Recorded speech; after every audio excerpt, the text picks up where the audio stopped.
সাহায্য এবং বুদ্ধির পরীক্ষা। একটি ছোট্ট গ্রামে আরিফ নামে এক কিশোর থাকত। সে খুব মেধাবী ছিল, কিন্তু একটি বড় সমস্যা ছিল, সে সব কাজ কালকের জন্য রেখে দিত। পড়াশোনা, বাড়ির কাজ, এমনকি নিজের স্বপ্ন নিয়েও সে বলতো আগামীকাল থেকে শুরু করব। আরিফের বাবা একজন কৃষক ছিলেন। প্রতিদিনই ভোরে মাঠে যেতেন। তিনি প্রায় ছেলেকে বলতেন, বাবা, সময় একবার চলে গেলে আর ফিরে আসে না। কিন্তু আরিফ বাবার কথা শুনতোই না। একদিন স্কুলে ঘোষণা হলো 1 মাস পরে বিজ্ঞান মেলা হবে। বিজয়ী শিক্ষার্থী পুরো জেলার মধ্যে সম্মাননা পাবে এবং একটি বড় বৃত্তিও জিতবে। আরিফ খুব খুশি হলো। সে ভাবলো 1 মাস তো অনেক সময়, পরে শুরু করব। প্রথম সপ্তাহে কেটে গেল বন্ধুদের সঙ্গে খেলাধুলা করে। দ্বিতীয় সপ্তাহে মোবাইল গেম আর ভিডিও দেখেই চলে গেল। তৃতীয় সপ্তাহে সে ভাবলো এখনও তো সময় আছে। এদিকে তার বন্ধু নাবিল প্রতিদিনই একটু একটু করে কাজ করছিল। সে বই পড়তো, শিক্ষকের কাছে পরামর্শ নিত এবং নিজের প্রজেক্ট উন্নত করত। এবং কি বিজ্ঞান মেলার দিন নাবিলের প্রজেক্ট দেখে সবাই অবাক হয়ে গেল। বিচারকদের তার পরিশ্রমে প্রশংসা করলেন। আরিফ যখন নিজের প্রজেক্ট দেখালো, বিচারণা করলেন, তোমার আইডিয়া ভালো, কিন্তু প্রস্তুতি অসম্পূর্ণ। যদি আরও সময় দিতে তাহলে অনেক ভালো করতে পারতে। ফলাফল ঘোষণা হলো, নাবিলই প্রথম হলো। আরিফ কোনো পুরস্কারই পেল না। সেদিন বাড়ি ফিরে আরিফ খুব কাঁদলো। তার বাবা পাশে বসে বললেন, হেরে যাওয়াটা সমস্যা নয়, সমস্যা হলো নিজের সুযোগটা নিজেই নষ্ট করা। সেই দিন থেকে আরিফ নিজের জীবন বদলে ফেললো। সে প্রতিদিন একটি সময়সূচি তৈরি করলো। পড়াশোনা, খেলাধুলা, বিশ্রাম, সব কিছুর জন্য নির্দিষ্ট সময় রাখলো। 1 বছর পর আবার বিজ্ঞান মেলা এলো। এবার আরিফ প্রথম দিন থেকেই প্রস্তুতি শুরু করলো। প্রতিদিনই একটু একটু করে কাজ করলো, কোনো কাজই ফেলে রাখলো না। মেলার দিন সে সৌরশক্তি চালিত সেচ যন্ত্র তৈরি করলো, যা গ্রামের কৃষকদের কাজে লাগতে পারে। বিচারকরা তার প্রজেক্ট দেখে মুগ্ধ হলেন। এবার আরিফ প্রথম স্থান অর্জন করলো। সে শুধু বৃত্তিই পেল না, বরং তার আবিষ্কার নিয়ে পত্রিকায়ও খবর প্রকাশিত হলো।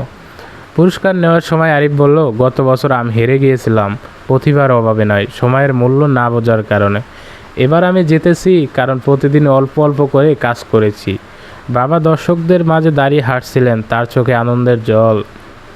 তিনি বুঝতে পারলেন ছেলে অবশেষে জীবনের বড় শিক্ষা পেয়েছে।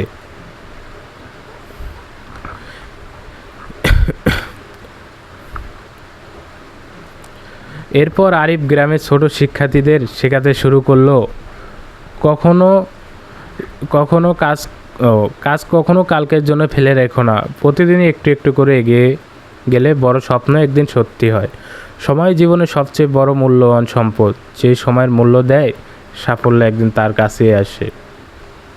তো বন্ধুরা, আপনারা সবাই ভিডিওটা লাইক করে দিবেন।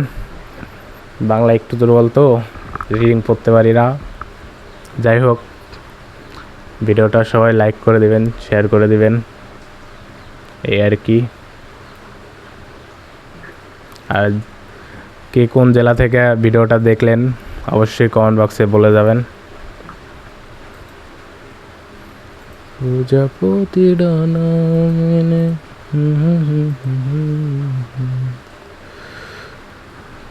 হ্যালো তোমার,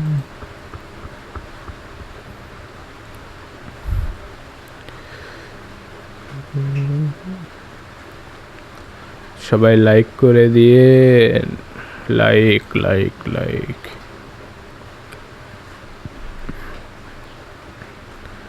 প্রজাপতিরা না মেলে,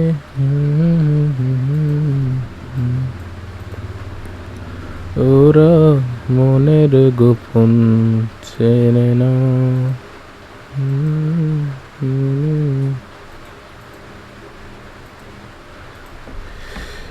ইউটিউব ভিডিও ট্রান্সক্রিপ্ট।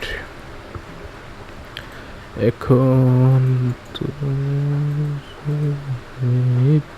হাসি আমাকে তারা করে বারণ, প্রজাপতিরা না মেনে দিবেন। ওরা মনে রেখো ফোন চেনে না, ওরা মনে রেখো।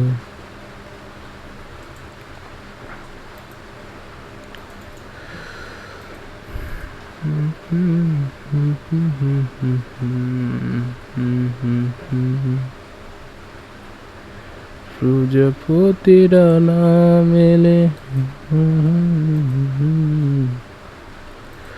সবাই লাইক করে দিয়ে দিন।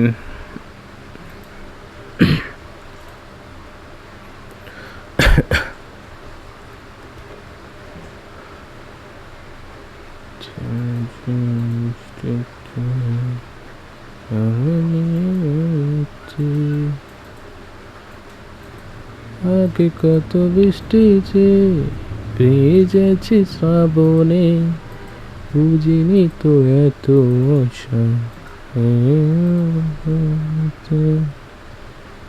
এই বৃষ্টিতে।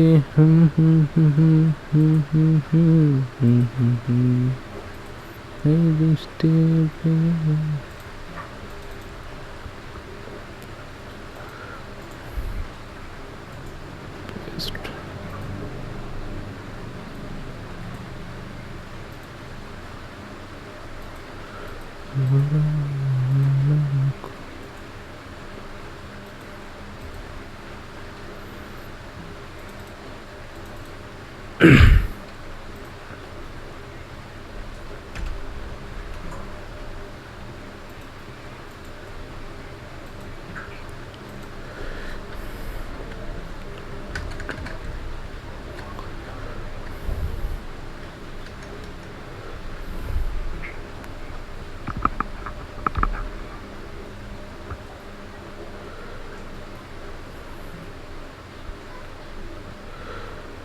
ভালোবাসাতে আমাকে এলো বৃষ্টি সুর শোনে মন স্বপ্ন।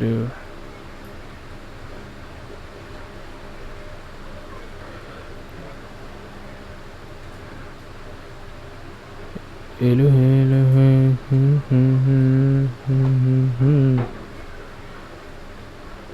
আজ ভিজতে ভালো লাগে শূন্য। সবাই ভিডিওটা লাইক করে দিবেন।